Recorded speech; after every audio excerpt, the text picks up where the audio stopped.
Friends, today we are going to discuss our new topic, that is the electro refinery. Before that we have already discussed about the electrolysis, electroplating, and now we are going to discuss about the electro refinery. So what do you mean by the electro refining? So let's see.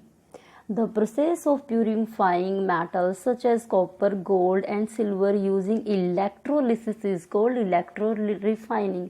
It means ये एक ऐसी process होती है जिसके अंदर हम metal को purify करते हैं। For example copper, gold, silver, ये कुछ ऐसे मेटल्स हैं जिनको हम प्यूरीफाई करते हैं by using the process of electrolysis. So इस प्रोसेस को हमने नया नाम दिया है, that is the electro refining. हमें पता है कि जो अर्थ क्रस्ट है, अर्थ क्रस्ट के ऊपर जितने भी मेटल्स प्रेजेंट होते हैं वो सभी के सभी मेटल प्योर फॉर्म में नहीं होते हैं, उनके साथ साथ कुछ न कुछ इम्प्योरिटीज मिक्स होती है। सो हमें उन मेटल्स को प्यूरिफाई करना पड़ता है। सो उन मेटल्स को प्यूरिफाई करने के लिए हम जिस मेथड का यूज़ करते हैं उस मेथड को हम बोलते हैं electro refining. Electro means electricity से कनेक्टेड है, आपका रिफाइनिंग मीन्स रिफाइन करना यानी कि प्यूरिफाई करना। सो this is the electro refining. So let's see how it is work. Electro refining की जो प्रोसेस होती है वो कैसे कंटिन्यू करते हैं हम। So let's see, a thick block of impure metal is taken as a anode, यानी कि जो भी आपके पास इम्प्योर मेटल का ब्लॉक है, इम्प्योर मेटल का पीस है, आप उसे एनोड पर लोगे। एनोड का मीनिंग क्या होता है? एनोड का मीनिंग होता है वो टर्मिनल जो कि बैटरी के पॉजिटिव पार्ट से कनेक्टेड होता है। जो बैटरी हम यूज़ करते हैं, जो सेल हम यूज़ करते हैं, उसके दो टर्मिनल होते हैं, first one is the positive, next one is the negative. तो जो हिस्सा बैटरी के पॉजिटिव पार्ट से कनेक्टेड होगा, पॉजिटिव हिस्से से कनेक्टेड होगा, वो एनोड कहलाएगा, और जो नेगेटिव हिस्से से कनेक्टेड होगा वो कैथोड कहलाएगा। सो आपको करना क्या है, जो इम्प्योर मेटल का ब्लॉक है, इम्प्योर मेटल का जो भी आपके पास पीस है, आप उसे एनोड के साथ कनेक्ट करोगे, यानी कि बैटरी के पॉजिटिव टर्मिनल के साथ कनेक्ट करोगे। And a thin road of pure metal, और जो प्योर मेटल है, उस जो भी मेटल प्योरीफाई कर रहे हो उसका एक प्योर मेटल का पीस आपको लेना है और उसे कैथोड के साथ कनेक्ट करना है। Cathode means negative terminal. A solution of the salt, यानी कि सपोज करो आप जिस भी मेटल को प्यूरीफाई करो उसी मेटल का सॉल्यूशन लेना है आपको as a electrolyte, electrolytic solution के फॉर्म में आपको लेना है। व्हेन द इलेक्ट्रिसिटी पास, क्योंकि ये प्रोसेस इलेक्ट्रो रिफाइनरिंग है, इट मीन्स इसमें इलेक्ट्रोलिसिस होती है, तो आप इलेक्ट्रिसिटी पास करोगे। तो जैसे ही आप इसमें से इलेक्ट्रिसिटी पास करते हो, the impure metal used as a anode, जो इम्प्योर मेटल आपने एज अ एनोड यूज़ किया है वो इम्प्योर मेटल क्या हो जाए, इलेक्ट्रिसिटी पास होने के साथ साथ वो सॉल्यूशन के अंदर, जो अभी आपका बीकर के अंदर सॉल्यूशन है, इसके साथ वो डिजोल्व होना शुरू हो जाता है। And the pure metal is deposit at cathode, यानी कि जो भी आपके पास इस साइड का प्योर मेटल होगा वो कैथोड के ऊपर डिपॉजिट होना शुरू हो जाए, कैथोड की तरफ मूव करना शुरू हो जाएगा। और जो भी इसमें इम्प्योरिटीज़ होंगी, यानी कि जो भी आपका ब्लॉक्स था, इम्प्योर ब्लॉक था, इसमें जो भी इम्प्योरिटीज़ होंगी वो सारी की सारी इम्प्योरिटीज सॉल्यूशन के अंदर डिजोल्व होना शुरू हो जाएंगी। So, the impurities in the metal block settle down at the bottom of the container. So, जो भी आपकी impurities हैं वो सभी की सभी कंटेनर, जो भी कंटेनर आप यूज़ कर रही हैं इस प्रोसेस के लिए, उस कंटेनर के नीचे इकट्ठी होना स्टार्ट हो जाती है।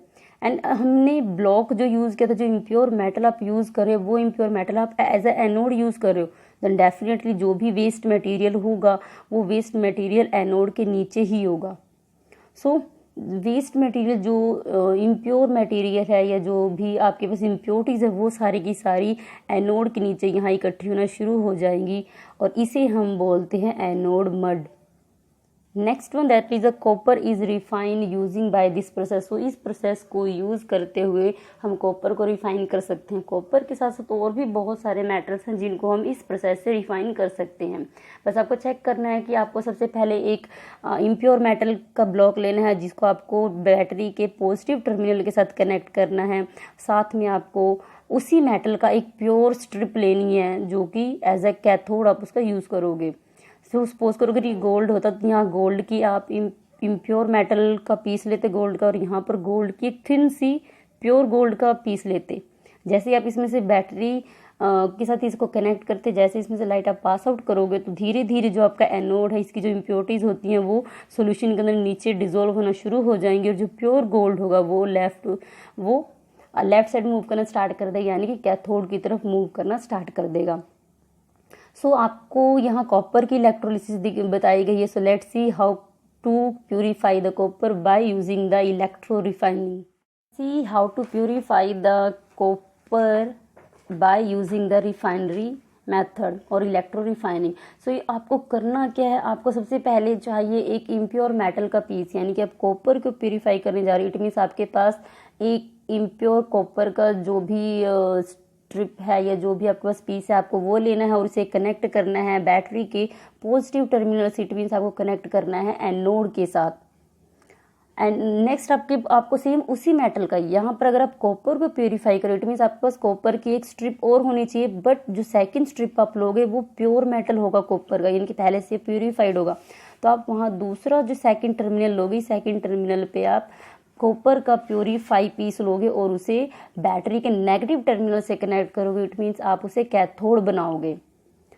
जैसे ही इसमें से नेक्स्ट जैसे आप इसमें से इलेक्ट्रिसिटी पास करोगे, ये प्रोसेस स्टार्ट हो जाएगी. यहाँ पर एक सोल्यूशन लेना है आपको, यानी कि जो भी आपने कंटेनर लिया इसके अंदर एक सोल्यूशन होगा जो कि हम इलेक्ट्रोलिटिक सोल्यूशन कहते हैं. और इस सोल्यूशन के अंदर उसी मेटल का सोल्यूशन होना चाहिए या उसी मेटल का कोई सॉल्ट डिजोल्व होना चाहिए जिस मेटल को आप प्यूरिफाई कर रहे हो. इट मीन्स अगर हम यहाँ कॉपर को प्यूरिफाई कर रहे हैं, इट मीन्स यहाँ पर हमारे पास कॉपर का ही सोल्यूशन होना चाहिए. तो हमने यहाँ पर लिया कॉपर सल्फेट का सोल्यूशन और यहाँ पर हमने लिया है एनोड के ऊपर एक इम्प्योर कॉपर का पीस. तो जैसे ही हम इसमें से इलेक्ट्रिसिटी पास करते हैं, इलेक्ट्रिसिटी पास होते ही इसमें रिएक्शन स्टार्ट हो जाती है और जो इम्प्योरिटीज़ होती हैं इसकी वो सारी की सारी एनोड के नीचे डिपॉजिट होना शुरू हो जाती है. और जो प्योर मेटल है कॉपर का, जो प्योर कॉपर के आयंस है वो कैथोड की तरफ मूव करना स्टार्ट कर देते हैं. और ये जो थिन स्ट्रिप थी ये धीरे धीरे थिक होने लग जाती है, मोटी होने लग जाती है, क्योंकि इस पर प्योर कॉपर डिपॉजिट होने लग जाता है.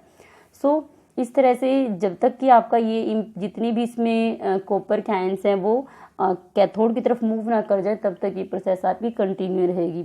और जो इम्प्योरिटीज़ है वो नीचे डिपॉजिट हो जाएगी, जिसे हम एनोड मड कहते हैं.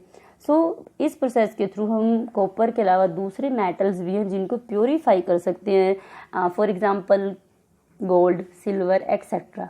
सो this is the process of purifying और you can say refining the metals by using the next topic, that is the extended learning. It means dry cell. Now we are going to study the dry cell. Before that we have already discussed about the different processes such as the electrolysis, electroplating and electro refining. इन सभी processes के अंदर हम electrolyte use करते हैं, यानी कि electrolyte means ऐसा chemical use करते हैं जो कि जब हम उस केमिकल्स के अंदर से या जो उसकी सॉल्यूशन फॉर्म होती है उसमें से जब हम इलेक्ट्रिसिटी पास करते हैं तो उसमें बहुत सारे केमिकल चेंजेस आते हैं और ये इलेक्ट्रोलाइट हम लिक्विड फॉर्म में लेते हैं. There is another setup in which electrolyte is dry form and the chemical reaction happen in setup are using to produce the electricity. अब सेकंड जो अब हम स्टडी करेंगे उसमें हम जो इलेक्ट्रोलाइट लेंगे उसे हम सॉल्यूशन फॉर्म में नहीं लेंगे, उसे हम ड्राई फॉर्म में लेंगे. और इसके अंदर जो आपका इलेक्ट्रोलाइट है वो केमिकल एनर्जी से, यानी कि जो भी केमिकल्स की हेल्प से वो इलेक्ट्रिसिटी को प्रोड्यूस करेगा. यानी कि यहाँ हम जो प्रोसेस है उसको थोड़ा चेंज कर देंगे. अब तक जो हमने प्रोसेसेस पढ़ी थी इलेक्ट्रोप्लेटिंग, इलेक्ट्रो रिफाइनिंग या फिर इलेक्ट्रोलिसिस, उसमें हम इलेक्ट्रिसिटी का यूज करते थे और केमिकल के अंदर कुछ चेंजेस होते थे. अब आप पढ़ोगे कि हम केमिकल्स को किस तरह से यूज करके, केमिकल रिएक्शन को किस तरह से यूज करके हम इलेक्ट्रिसिटी प्रोड्यूस कर सकते हैं. सो लेट्स सी और let discuss the dry cell. जो हम घरों में सेल यूज करते हैं, बैटरी यूज करते हैं, उसे इन्होंने कहा है dry cell. Dry cell means यानी कि उसमें जो इलेक्ट्रोलाइट है आपका वो ड्राई फॉर्म में है, वेट फॉर्म में, गीला सॉल्यूशन फॉर्म में नहीं है, वो ड्राई है. तो dry cell consisting of the paste of ammonium chloride, यानी कि जो ड्राई सेल हम यूज करते हैं घरों में या जो भी सेल आपने देखा होगा उसके अंदर जो बेसिकली केमिकल होता है वो अमोनियम क्लोराइड होता है. अमोनियम क्लोराइड के ऊपर एक कंटेनर होता है जिसके अंदर आप ये जो भी आपके पास केमिकल आप लेते हो वो जिंक का होता है. जिंक भी एक तरह का मेटल है. सो जिंक मेटल का कंटेनर होता है, उसमें हम एल्यूमिनियम क्लोराइड का पेस्ट या एल्यूमिनियम क्लोराइड का आप कह सकते हो केमिकल फिल करते हैं. Inside the paste a cardboard container having powder manganese oxide. So सबसे पहले आपके पास जिंक कंटेनर है, जिंक कंटेनर के बाद हमने उसके अंदर फिल किया है अमोनियम क्लोराइड का सॉल्यूशन एंड उसके बाद एक हल्की सी लेयर है कार्डबोर्ड की, उसके अंदर फिर हमने फिल किया है मैंगनीज ऑक्साइड का पेस्ट, या manganese oxide as a chemical. The cardboard container has very small pores. जो कार्डबोर्ड का कंटेनर है या जो कार्डबोर्ड की उसमें लेयरिंग है उसमें छोटे छोटे पोर्स होते हैं। थ्रू दीज इन पोर्स के through a chemical reaction take place. जो केमिकल रिएक्शन बेसिकली हो रही है आपके सेल के अंदर वो इन्हीं केमिकल जो कि आपके पास अमोनियम क्लोराइड है और आपके पास जो मैंगनीज ऑक्साइड है इन्हीं केमिकल्स की वजह से होंगी आपके सेल के अंदर। सो let's see how it is proceed.